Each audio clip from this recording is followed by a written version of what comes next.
Before we dive into today's Cowboys Report, some OTA updates around Dallas. We're looking at the June sub-battle numbers against ourselves right now from 2023, 2024, and currently ongoing in 2025. It's always about a day behind in the reporting.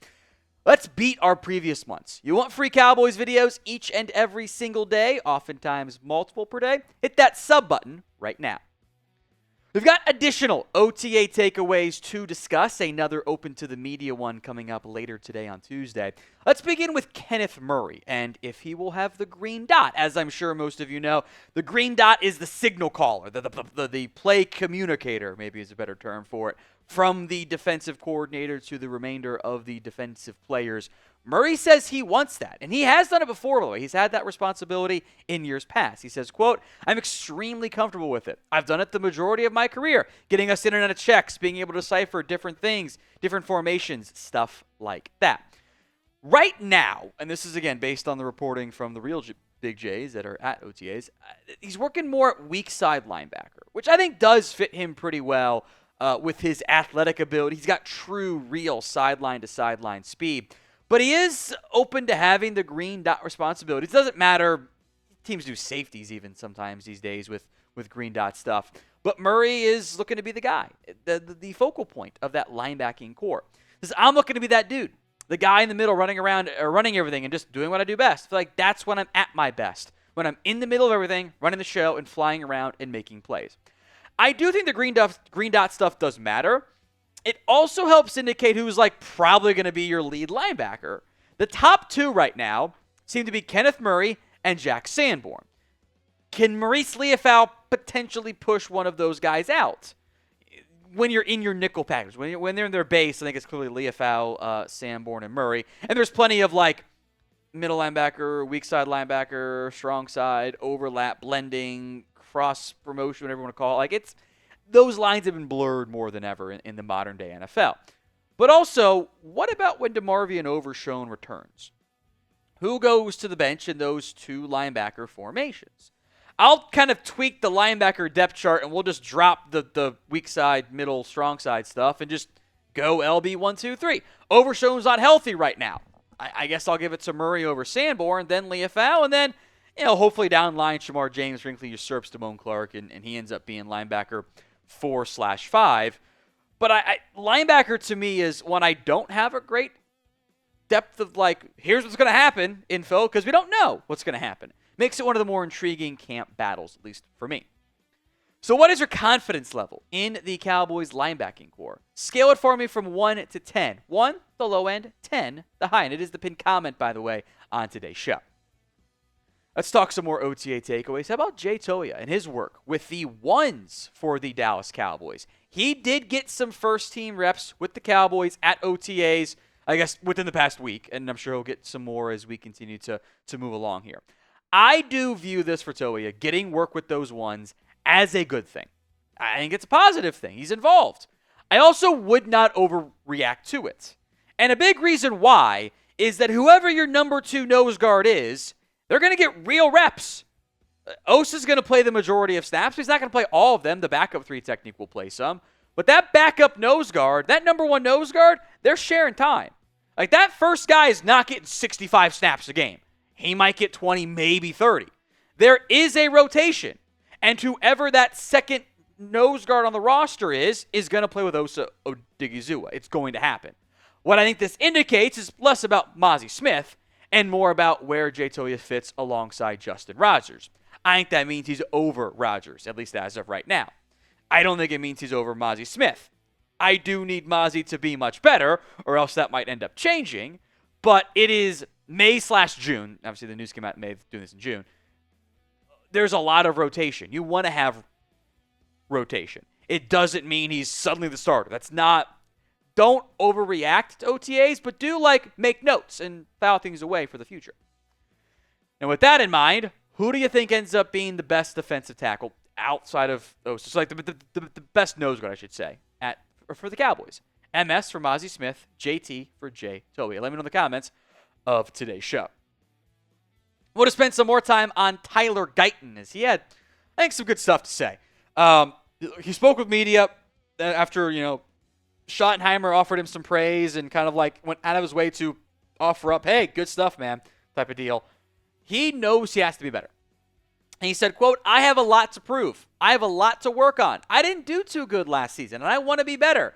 I want to be the guy that can be depended on. I feel like I had a lot to prove, and I need to work on things, and getting in here earlier was the way I was going to do it. I'm not going to make any excuses. I just didn't play as well as I needed to last year. You know I'm coming with a different attitude this year to become a better player. Guyton also saying he cut out fried food, which I think you're actually probably okay doing that as offline, but I appreciate it. There's a lot to like with what Tyler Guyton said and what he's done so far and the praise from the coaching staff and Schottenheimer, etc. It is all talk for the time being. But I'd rather have good talk than no talk, right? The staff has backed him. Schotty's gone out of his way to praise him. And hopefully Guyton is able to back it up on the field. The Cowboys need this. They need a better Tyler Guyton. They need a competent player at the left tackle spot.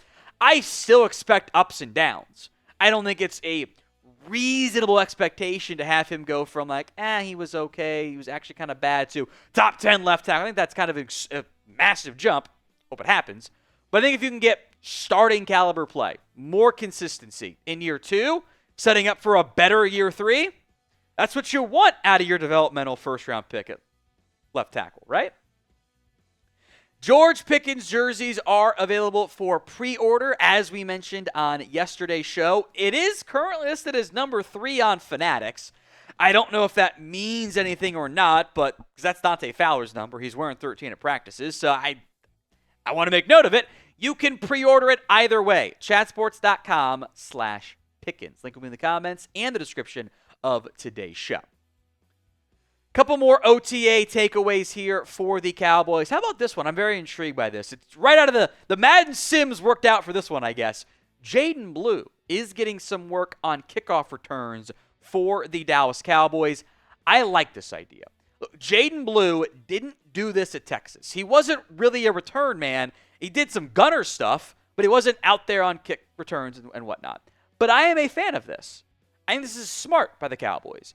Dallas needs a secondary option on kick returns. Obviously, Kevontae Turpin is awesome, but every single special team coach each week is going to go, okay, how can we avoid not kicking it off to Kevontae Turpin? Sometimes they'll kick it. Sometimes they won't. Maybe they'll try to find alternative ways. If you can have a secondary playmaker back there, that kind of puts more strain on what the Cowboys are going to be able to do and what opposing teams can't do with the kick return. He's got the athletic juice to handle it. I think the new rules set up pretty well for someone with vision who's able to find the holes, hit them, and go. And it gets him a shot at more touches. He's not surpassing Kevontae Turpin. And knock on wood, there's no injuries. I think it gives you another option if something were to happen to Kevontae Turpin. I think this is a good idea from the Cowboys. We'll see if he can handle it. He hasn't really done it again, at least in college. But I think that is something to keep an eye on and see how things play out. So what rookie are you most excited about?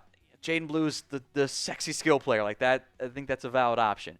Mentioned Jay Toia. Obviously, Booker's going to start. Let me know in the comments section of today's show. Finally, some notes here. Again, good stuff from Nick Harris on this one about just the nickel corner room and rotation, how things are going to play out. Individual drills, which I think could be an indication of like, this is your main spot. Deron Bland worked with the nickels. Israel Mukwamu, Kaman Hall, and then UDFA Zion Childress, who's done nickel and safety and could kind of be a hybrid player at both spots. He's done nickel, he's done safety, he's kind of done similar stuff on that front as he moves forward. Curious where he ends up playing. Seems likely he makes the roster, but is worth mentioning if only for, third and fourth quarter of the preseason. There's also Wanye Thomas, who's done more team drill stuff. And I do wonder if that's like big nickel stuff. I think that's a good fit for him. Maybe Marquise Bell could do some of that too, although he's been banged up at OTA, so you kind of can't see what he's got there right now, coming off his injury last year.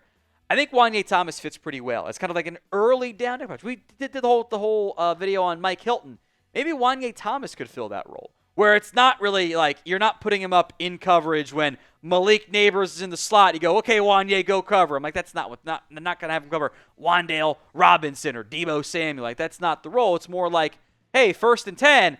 How about we send Wanye Thomas out there? Or 2nd and 3, they're in nickel, or they're in 3 receivers. Let's put Wanye in there with a big nickel package. I think that could work, actually. I mean, we know that Bland could do inside, outside well at both spots. I will say this. If he ends up being the starting nickel corner, and it ends up being not Izzy Mukwamu, and it's Kaiir Elam, and hopefully Savona, but if he's not ready for week 1, I think you might really need another outside corner. Gilmore, Douglas, whatever. That cornerback room, I think we'll know more during training camp. That's a big question mark for me right now, at least for the short term.